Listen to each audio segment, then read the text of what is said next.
O maior objetivo da Reforma Protestante foi que todos tivessem acesso às Escrituras. Foi um período longo de centenas de anos sem que as pessoas tivessem acesso à palavra do Senhor. No século XIV tivemos um dos precursores do movimento da Reforma, o reformador inglês John Wycliffe. Inclusive, na sua morte, a Igreja Católica pediu para desenterrar os seus ossos para que ele não fosse lembrado. No século seguinte, no começo do século XV, nós tivemos John Huss, um dos seus discípulos, que teve um fim trágico na fogueira. Inclusive, na fogueira ele fez aquela famosa oração que em 100 anos Deus levantaria um homem cujas chamadas para a reforma não poderia ser suprimida. Aí nós tivemos, no século XVI, aquela explosão na Europa de Lutero na Alemanha, Calvino na Suíça, John Knox na Escócia. Mas eu gostaria de destacar um reformador inglês chamado William Tyndale. O sonho de William Tyndale era que todos os camponeses humildes da Inglaterra pudessem ler as escrituras na sua própria língua. E Tyndale teve um fim trágico também na fogueira. Inclusive, a última oração que ele fez na fogueira, ele disse o seguinte: Senhor, abra os olhos do rei da Inglaterra.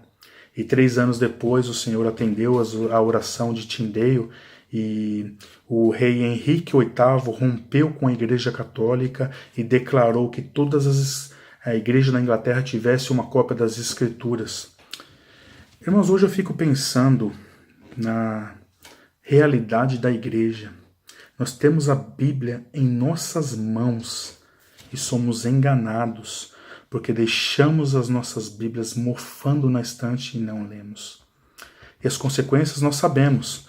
Uma igreja antropocêntrica, a palavra do grego anthropos, que é o homem como centro da igreja, ou seja, a igreja deixou de ser cristocêntrica, deixou de ter Cristo como centro, ou teocêntrica, de ter Deus como centro.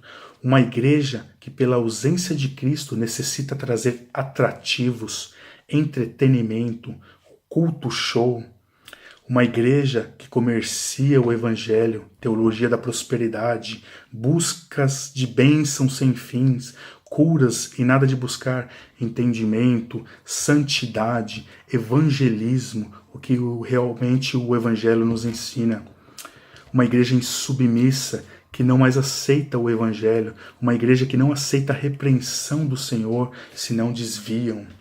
Vem para a igreja cheio de pecado, vazio de Deus, e acha que Deus está mendigando sacrifícios. Uma igreja influenciada, que não influencia em mais nada. Eu gostaria de voltar para o século XVI e deixar essa reflexão. Quantas pessoas morreram queimadas? Quantas pessoas foram perseguidas para que nós pudéssemos ter acesso à palavra do Senhor? Irmãos, a única solução para a igreja dos dias de hoje é se arrepender e se voltar para o evangelho do Senhor. João 8,31. Então disse Jesus aos judeus que haviam crido nele: se permanecerdes na minha palavra, verdadeiramente serei os meus discípulos. 32. E conhecereis a verdade, e a verdade vos libertará. Deus te abençoe em nome de Jesus.